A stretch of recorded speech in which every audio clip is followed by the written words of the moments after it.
예수님이 없는 인생은 무의미한 인생입니다. 베드로가 자기의 빈 배에 예수님을 모셨을 때에 그의 인생은 새롭게 변화되었습니다. 도마가 부활하신 예수님을 보고 나의 주, 나의 하나님이시여 라고 고백했을 때 그의 인생은 새롭게 태어났습니다. 바울이 다메섹 도상에서 나는 네가 핍박하는 예수니라 라는 말씀을 듣고 주여 네이십니까? 라고 대답하였을 때 그의 가치관이 새롭게 바뀌었습니다. 많은 사람들이 자신의 인생의 배에 예수님이 아닌 다른 것들로 태우고 살아갑니다. 때로는 물질로, 때로는 지위와 명예와 권세들을 태우고 살아갑니다. 그런데 이런 배는 금방 침몰에 버리고 맙니다.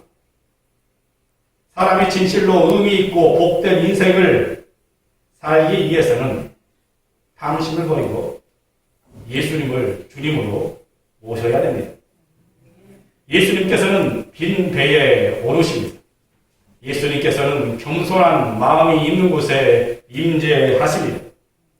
예수님께서 머무시는 곳은 욕심으로 가득 찬 심령이 아니라 여호와의 말씀으로 세워진 그 반석 가운데 임재하심을 기억하시길 바랍니다. 그렇다면 우리의 마음속에 있는 모든 욕심을 내려놓고 예수님으로 채우기 위해서는 어떻게 해야 할까요? 오늘 말씀을 중심으로 예수님을 우리 삶의 주인으로 모시기 위해 무엇이 필요한지 함께 나누어 보도록 하겠습니다. 첫째, 예수님을 주인으로 모신 성도는 지속적으로 기도합니다. 2절 말씀 상반절에 보니까 이렇게 말하고 있죠. 기도를 계속하고. 아멘. 데살로니가전서 5장 17절을 보아도 쉬지 말고 기도하라 말씀하고 있습니다. 우리의 마음속에 예수님을 주인으로 모셔드리기 위해서는 기도해야 합니다. 하나님을 믿는 성도라면 반드시 기도해야 합니다. 기도는 하나님을 신뢰하는 행위입니다.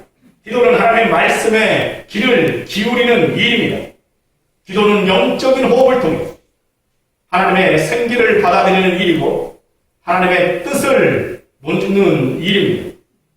그러므로 기도는 하나님에 대한 신뢰요, 하나님에 대한 교제인 것입니다.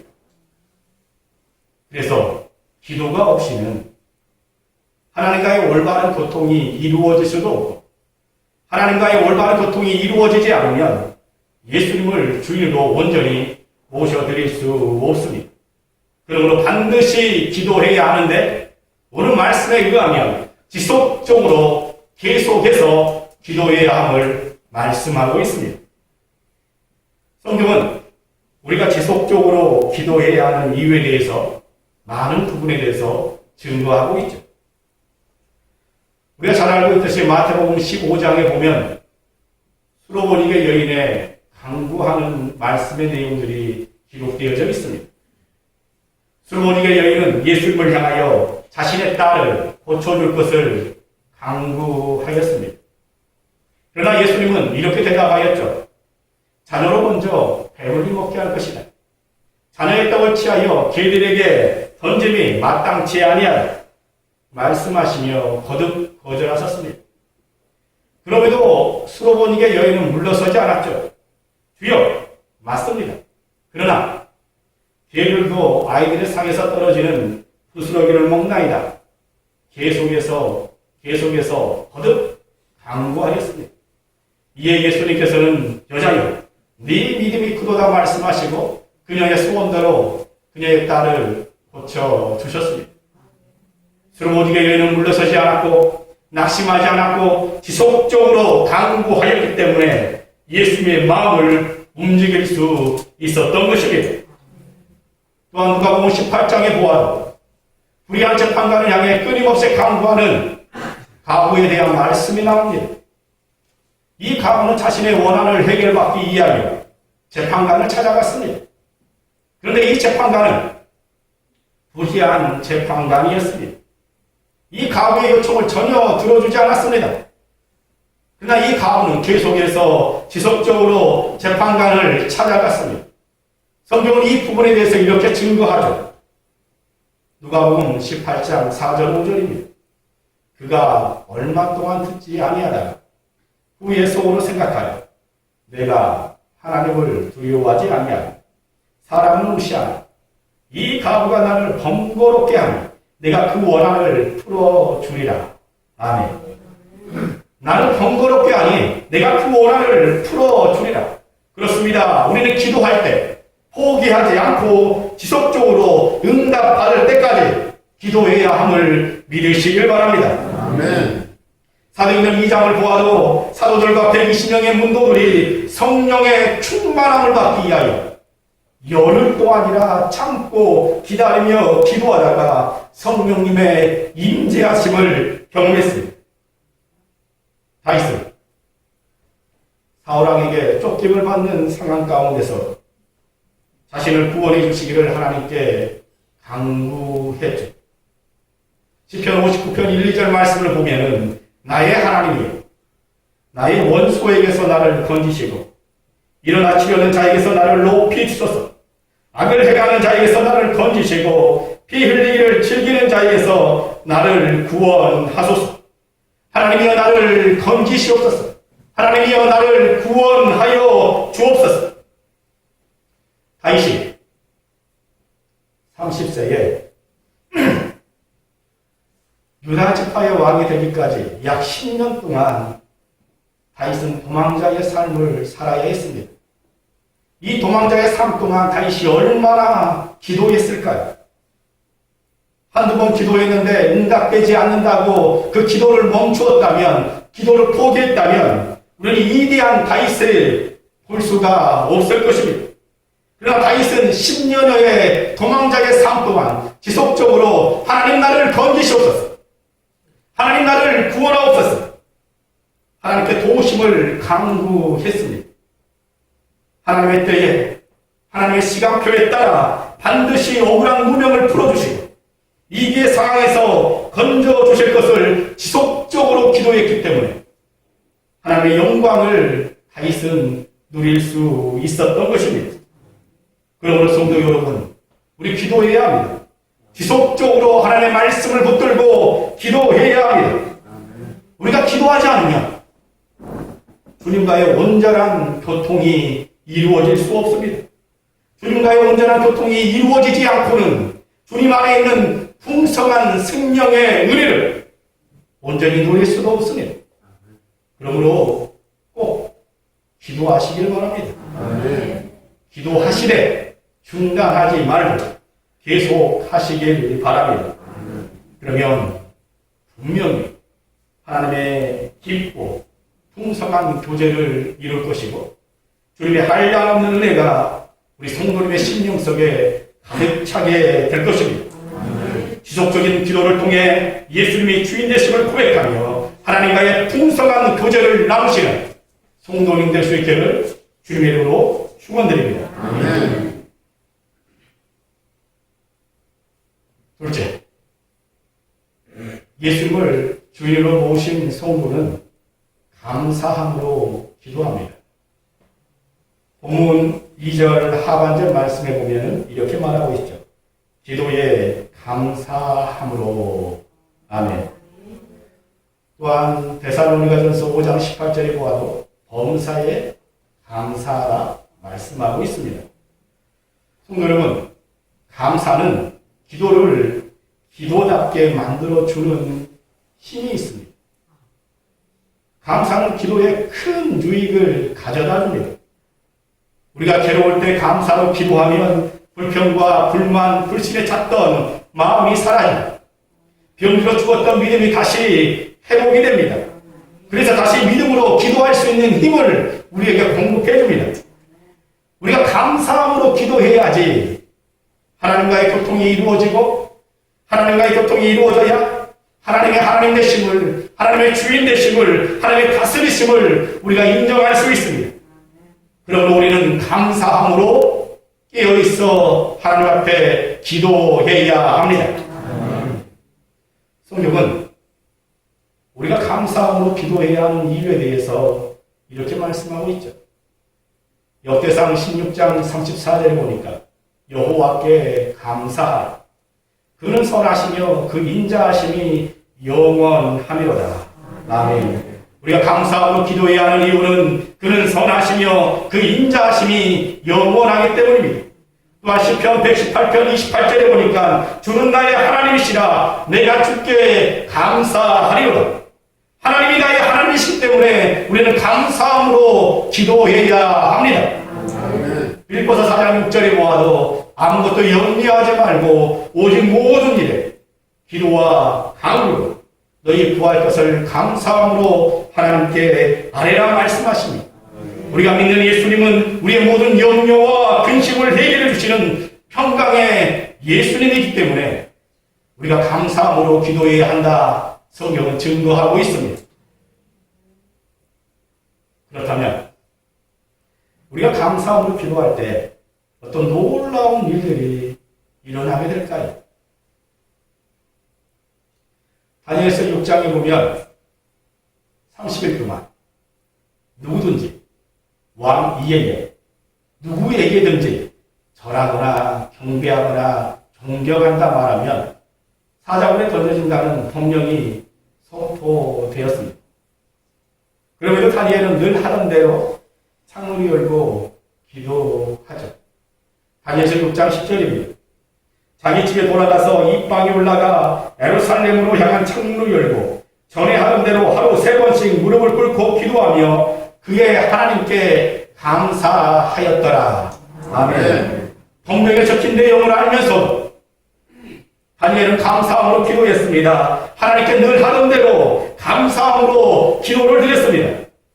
이 일로 인해 다니엘은 사자굴에 들어가게 되었지만 하나님께서 사자들로부터 다니엘을 지켜 보호하여 주셨을 뿐만 아니라 다니엘의 대적자들을 여호와 하나님이 물리쳐 주셨고 메대의 왕으로 하여금 하나님만이 참 신이시다라고 고백하게 하였다.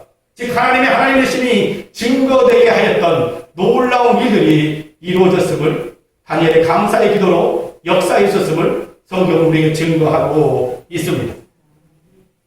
에스더, 죽으면 죽으리라의 주인공, 우리 에스더 잘 알고 있지 않습니까? 이 에스더는 하만의 모략으로 인해 이기에 처한 민족을 구하기에 온 민족과 함께 금식하며 기도했습니다. 어떤 기도를 하나님 앞에 드렸을까요? 에스더 8장의 말씀을 유추해 본다면 이런 기도를 드렸을 것입니다. 하나님, 우리의 민족을 구원하여 주옵소서. 하나님, 내 기도를 들어 주옵소서. 하나님, 내 민족을 구원하여 주심을 감사를 드립니다. 하나님, 내 기도를 들어주심에 감사를 드립니다. 기도했을 것입니다. 기도 이후 에스더는 죽으면 죽으려의 심정을 가지고 왕 앞으로 나아갔고 하나님께서는 에스더의 기도를 들어주셨고 이스라엘 가운데 평강을 허락하여 주셨을 뿐만 아니라 모든 대적자들을 물리쳐 주시는 놀라운 일들을 행하여 주셨음을 믿으시길 바랍니다. 아멘.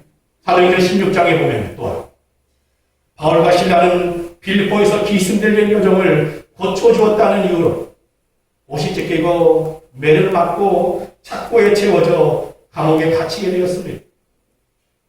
한밤중에 깨어난 바울과 실라는 감사함으로 하나님께 찬양과 기도를 드립니다. 성경에 보면 바울과 실라의 찬양과 기도를 제수들이 듣더라라고 기록되어져 있습니다. 제수들이 들었다면 당연히 그곳을 지키고 있었던 간수도 들었을 것입니다. 감사함으로 찬송하며 감사함으로 기도했을 때 큰 지진이 나고 옥토가 움직이고 문이 다 열리며 모든 사람의 메인 것이 벗겨지는 놀라운 일들이 일어났습니다. 그런데 더 놀라운 것은 이 사건으로 인해 간수와 그의 가족과 그의 친구들이 모두 다 예수를 믿고 구원받는 영원 구원의 일들이 이루어졌다는 것입니다. 그렇습니다. 우리가 믿는 예수님은 영년의 순간 근심의 순간, 고통의 순간, 우리가 감사함으로 기도를 드릴 때 우리의 감사의 기도를 들으시고 모든 상황을 역전시키시는 역전의 하나님 되심을 믿으시길 바랍니다. 아멘. 이예인 시인의 감사 예찬이라는 시가 있습니다. 그 내용에 이런 구절이 있더라고요. 감사만이 기도입니다. 기도 한 줄 외우지 못해도 그저 감사하다 감사하다 욱조이다 보면 어느 날 삶 자체가 기도의 강으로 흘려 가만히 눈물 흘리는 자신을 보며 감동하게 됩니다. 그저 감사하다 감사하다 욱조이다 보면 하나님의 은혜를 경험하게 된다는 것입니다. 성도 여러분, 감사하는 삶을 사시길 바랍니다. 아멘. 감사하는 자만이 은혜를 알고 감사하는 사람만이 예수님의 주인 되심을 인정할 수 있습니다. 아멘. 우리가 감사할 때 은혜가 임하고 감사할 때 기쁨이 임하고 감사할 때 평안이 임하고 감사할 때 성령님이 역사하십니다. 아멘. 감사의 기도를 드리는 삶을 살 때 우리는 하나님의 하나님 되심을 하나님의 주인 되심을 인정하는 삶을 살 수밖에 없습니다. 그러므로 감사하는 성도가 최고의 성도입니다. 아멘. 그러므로 좋아요 여러분, 언제나 감사하는 마음으로 살아가고 주님과 동행하는 복된 인생이 되어지기를 주님의 이름으로 축원드립니다. 아멘. 마지막으로 예수님을 주님으로 모신 성도는 주님의 기이한 일에 적극적으로 동참하는 삶을 살아가게 됩니다. 우리가 주님의 기이한 일에 적극적으로 동참할 때 높은 자존감 가운데 만족한 삶을 살아갈 수 있습니다. 그런데 우리가 한 가지 오해하지 말아야 할 것은 자존감과 자존심은 다르다는 것입니다. 자존심은 남과 비교해서 상대적으로 높임을 받으려는 것입니다. 그래서 내가 남보다 더 잘나고 더 높아지고 더 많이 가져야 하기 때문에 남을 헛돌고 무시하고 수단과 방법을 가리지 않습니다. 그런데 자존감은 남이나 환경이나 조건에 상관없이 스스로를 기이하고 가치 있는 존재로 여기는 것입니다. 이런 사람은 남과 비교하지 않습니다. 남이 알아주거나 말거나 상관하지 않습니다. 남보다 높아지려고 예의를 쓰지도 않습니다. 남을 시기하고 질투하고 헛뜯지도 않습니다. 나 자체로 귀한 존재이니까 그저 하나님과 사람 앞에서 자신과 남을 귀히 여기며 감사하며 최선을 다하며 살아갑니다. 내가 너무 귀한 존재이기 때문에 나 자신을 무가치하고 무미하게 추하게 사용하지 않고 귀하게 아름답게 사용하며 살아갑니다. 정말 아름답고 복된 인생을 살아갑니다. 사랑하는 성도 여러분, 예수 안에서 하나님의 일을 감당하며 영적인 자존감이 차고 넘치는 성도님 되시길 바랍니다. 아멘. 오늘 본문에 등장하는 바울도 여호와의 일로 말미암아 영적인 자존감이 차고 넘쳤던 인물인 것을 우리가 알 수 있죠. 3절을 보면 이렇게 말하고 있습니다. 또한 우리를 위하여 기도하되 하나님이 전부할 문을 우리에게 열어주사 그리스도의 비밀을 말하게 하시기를 구하라. 내가 이 일 때문에 매임을 당하였노라. 아멘. 사도 바울은 자신이 하나님 나라를 위하여 일하는 것이 얼마나 고귀하고 아름다운 것인지 스스로 이 거룩한 사역을 위하여 종이 되었다라고 말하고 있습니다. 우리가 알고 있는 사도 바울은 어떤 존재입니까? 로마의 시민권을 가지고 있는 자로서 많은 사람들로부터 부러움을 받을 수 있는 학문을 소유했던 자입니다. 그럼에도 불구하고 하나님의 기이한 사역을 위하여 그 자신이 스스로 종이 되었다라고 말하고 있습니다. 하나님의 기이한 사역을 위하여 스스로 종이 되어질 정도로 그의 영적인 자존감이 충만했던 것을 볼 수가 있습니다. 그러면서 우리에게도 이 사역에 동참해 줄 것을 호소하고 있죠. 그리스도의 비밀을 말하게 하시기를 구하라 라고 말씀하고 있습니다. 스스로 종이 되었던 사도 바울은 네 자신들도 여러분들도 그리스도로 말미암아 스스로 종이 되십시오라고 강구하고 있는 것입니다. 예수님께서는 우리 각자에게 맞는 은사를 주셨고 하나님의 사역들을 맡기셨습니다. 우리에게 주어진 사역에는 높고 낮은 일이 없습니다. 기이한 일이다, 기이하지 않는 일이다, 드러나는 일이다, 드러나지 않는 일이다, 아닙니다. 우리가 하고 있는 모든 사역이 하나님께서 나에게 맡겨주신 사역이다라는 확실한 정체성과 함께 내가 하나님의 자녀라는 자긍심을 가지고 있다면 나에게 맡겨진 모든 사역들은 하나님이 나에게 맡겨주신 믿음의 영적인 성직임을 기억하시길 바랍니다. 아멘. 성도 여러분, 때로는 목사, 때로는 장로, 때로는 권사, 때로는 집사로서의 분명한 정체성과 온 천하를 죽어도 바꿀 수 없는 영원 구원의 이 귀한 사명을 가진 존재로서 우리가 자존감을 가지고 이 생명의 역사에 적극적으로 참여해야 하겠습니다. 아멘.